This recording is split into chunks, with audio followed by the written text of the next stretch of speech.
గుంటూరు జిల్లా చిలకలూరుపేటలో వైఎస్ఆర్సీపీ నియోజకవర్గ ప్లీనరీ సమావేశం ఉత్సాహంగా జరిగింది.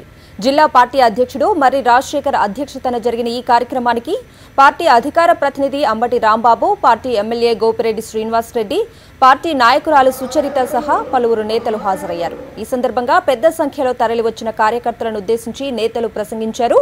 పార్టీ బలోపేతంపై దిశానిర్దేశం చేశారు.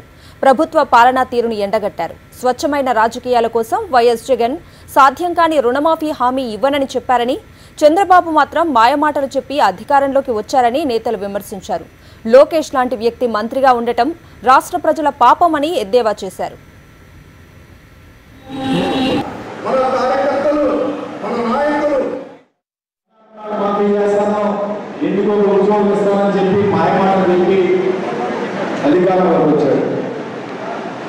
నిజంగా జగన్మోహన్ రెడ్డి గారు ఒక చిన్న అబద్ధం, ₹1,00,000 నేను కూడా రుణమాఫీ చేస్తానంటే తప్పకుండా వైఎస్ఆర్ కాంగ్రెస్ పార్టీ అధికారంలోకి వచ్చారు.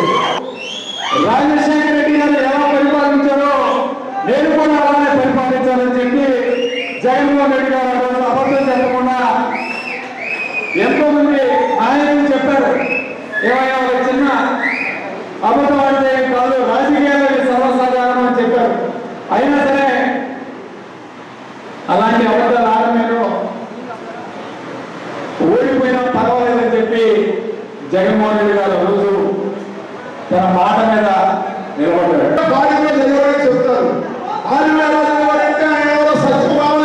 డబ్బులు పెట్టి ఆయన చదివాడంట, మరి ఆయన పొట్టగొస్తే అసలు రాదు, ఆయన ఇంట్లో అడిగి అమ్మతో తగాదమని నాకు మంత్రి పదవి కావాలి, మంత్రి పదవి కావాలంటే చంద్రబాబు నాయుడు గారు పరిస్థితులు తీసుకొచ్చి మంత్రివర్గంలో పడేశారు.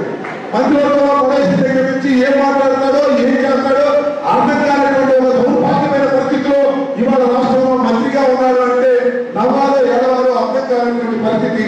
తెలుగు వారికి అపకీర్తి తెచ్చేటటువంటి అనేక